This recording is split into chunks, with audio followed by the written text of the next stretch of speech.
And even if those people die at low rates, which hopefully will happen, it is still a devastating illness that can have very long-term health impacts that do not go away just when you get over it. You don't just get over it. It can, for some people, they'll have almost no effects. Some, it'll be a really bad flu-like experience, but for some, it will ravage their internal organs. It's so serious, and so that's why, like somebody said, will all politicians lie? Yes, and we should be angry about that, and the more consequential the lie, the more angry we should be. If he has ordered a slowdown in testing, what he has already done everything he can to make this pandemic as devastating as possible. But if he is even now trying to stop the one thing that he begrudgingly, slowly, glacially did, which was slowly ramp up testing, if he ordered a slowdown, that should be a scandal like we've never had before. Now, really fast, I want to make clear that people know the good and the bad in this. Now, overall, death numbers nationally are still trending down. They're trending down very slowly. You're still going to have 600 or 700 people who die today, which is unthinkable, but they are trending down. But we don't know exactly how it's going to go in the next couple of weeks, because in some states, case numbers are going up. And I want to be clear. We made a video trying to bust the myth of the only reason we're seeing more cases is because we're seeing more testing, but like 12,000 people watched it, so just so annoying. But anyway, look at California. Look at the massive rise in the last week there. We didn't double our testing in California a week ago. It's rising faster than the increase in testing can explain. Take a look at this. Here you have Texas, massive rise over the last week. They did not double their testing. Take a look at Florida. Jesus. They did not. Now, we don't know about Florida hospitalizations because they're hiding that information.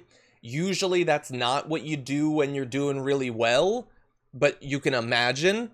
And then right here, Arizona 2, they didn't triple or quadruple or quintuple their testing. No, there are just more cases. And with more cases comes more hospitalizations, which you can see on the right-hand side.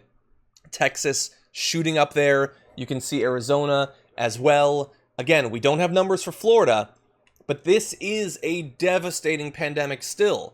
It looks like nationally everything's kind of the same or trending down, but that's because some regions are seeing their caseloads drop precipitously and others are shooting up. The net effect looks like, it's all equal, but it's not. Depending on what city or state you are living in right now, you could be in a much improving or much worsening situation. And it's not just red states. It's predominantly red states, but I live in California. That is a very much blue state. And we are seeing the cases shoot up day by day.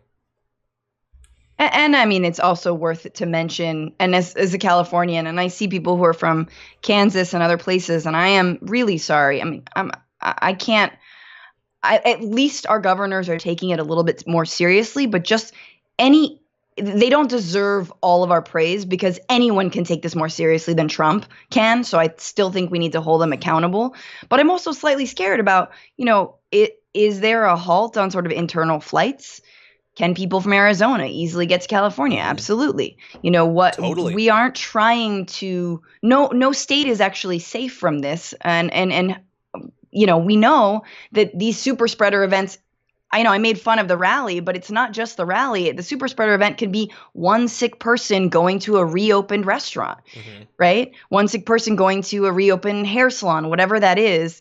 And that can infect a lot of people. And granted, those people might be from out of state. I don't know. So yeah, totally. As people start to travel more, you're going to see it. I mean, Vegas is open right now.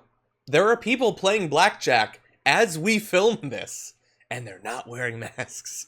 Yeah, online totally. Poker, people, get addicted, lose your money. Yeah, there's streams you can watch. It's fun. And by the way, can we just point out that, and I didn't catch your name, but somebody in the comments pointed this out. California, Arizona, Texas, Georgia, Florida. Yeah, what are those? Yeah, those are the hot states. They're the ones that are blowing up in cases right now. Look, as much as we joked about Trump's it'll go away once April hits and it gets warm, I at least had a little part of me that was like, well, hopefully, I mean, that would be cool. No, the hottest states are seeing the biggest rises. It's not a causal thing, I'm sure, but it isn't a solution either. Hydroxychloroquine isn't going to save you. and a little bit of a heat spike isn't going to save you either. It's real hot in California some days. It's not stopping the virus. In Arizona, it is nothing but scorching. That's all it is right now. I checked. Everyone in Arizona right now is on fire, and they also have coronavirus. Oh, God. I really hope. Yeah. I'm like dreading fire season here in California. Oh, my God. Yeah. That's literally the last thing we need. Yeah. When fires start ravaging the west side of the country and hurricanes start ravaging the east side of the country, that's going to be great times for mass migrations of people avoiding natural disasters.